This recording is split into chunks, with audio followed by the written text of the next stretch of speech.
In the next few minutes, I'm going to spend a little bit of time showing you how to perform the imported data demonstration utilizing the Ironeagle from Dixie Chopper.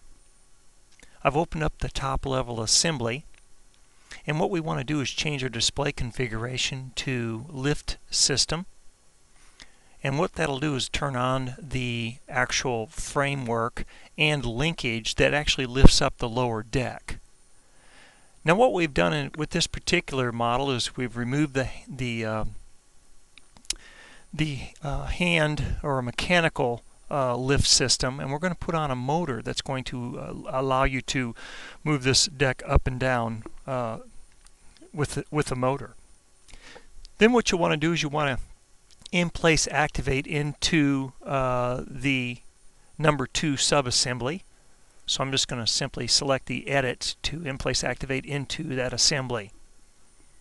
Now once we're there, I'm going to zoom up a little bit, and this is where we're going to be doing most of our work, placing these components. So what we can do is go to the parts library, and inside the parts library or the working folder you'll find a couple of parts. One, the Inventor bearing plate, which brought in from Inventor into Synchronous, and then we also brought in a motor that was actually created in SolidWorks. So let's go ahead and drag in the Inventor bearing plate, and again using assembly tools we can pick up the lower plane and place it on the face of this part. Now it's going to put it on backwards, so just hit the tab key to rotate that part around. Then you can pick up the major diameter and align it to the main shaft, and then of course you can grab in fact let's zoom up a little bit so you can see. I'm going to identify the round edge and align it to the round edge on the mounting plate. So we can easily bring the Inventor bearing plate in. The next part that we want to bring in is the motor.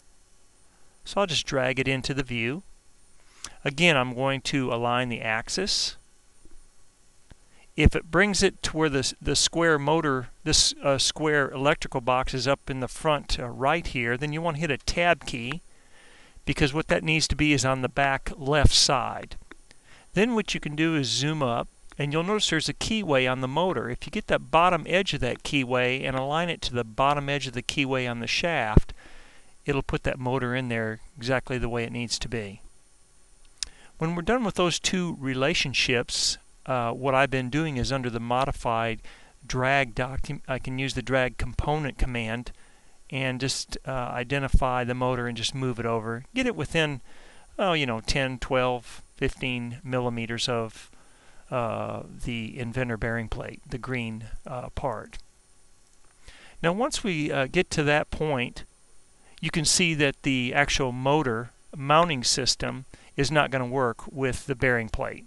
So what do? We've got two parts that were imported from a foreign system, but they are in synchronous. So what we can do is let's in place activate into the motor, and then we can kind of zoom up on this a little bit, and I'm just going to select, using a fence, get this outer, what I refer to as a star mount on the motor. And then as I rotate this around, you'll notice where the steering wheel is. I'm just going to identify the origin of the steering wheel and move my cursor so that it's on this face to get the correct orientation.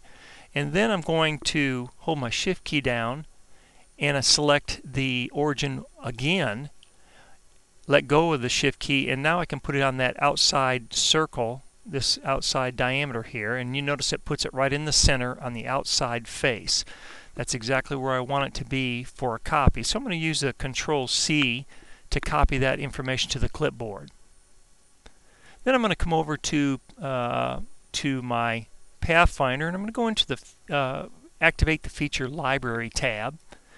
And inside this area, I'm going to right mouse button click and do a paste, which allows me to paste this information I copied to the clipboard in here. I'm going to call it Star Mount, and we'll save it. Now at that point, we can close and return back to the top level assembly. And as you can see, we're going to zoom back out a little bit, and less area up on the green part where we can place this part. So let's go ahead and in-place activate into the inventor bearing plate. Turn off the background components. Our feature library is still active, so we can come up here and grab this star mount and just drag it into the view using your left mouse button click. And then put your cursor on that outside face, use the F3 key, and then click to place. And what it does is it places it at that particular, the plane of that front face. So you'll notice as I rotate, it's right out in the right location where it needs to be. So once you get it there, then the idea is to just click on the blue plane in the steering wheel. Make sure that your key points are turned on and pick up this outside diameter, and you'll notice it locks it into the correct origin of the actual part itself. As we go back to feature the Pathfinder, where we can see the features, you'll notice it's a face set. I'm going to use the attach to attach that information to my file. Now once that's done, turn on the background assembly. And here we've taken some information from a part that was created in SolidWorks. We've copied it to the clipboard, and we've pasted it on a part that was created, in this case, in Inventor. Now once we've done that, and we've attached it, then I can easily fence select that information. And as long as my steering wheel is on that outside face, I can just move that information to meet the edge of the steering wheel. Or excuse me, the star mount on the motor. Now, I'm going to also use the round command to add a 3mm round on that inside edge to give this a little bit more strength. And then under the View tab, you'll find Part Painter, where you can pick body and set it to green and just go ahead and change all of those features to the same color.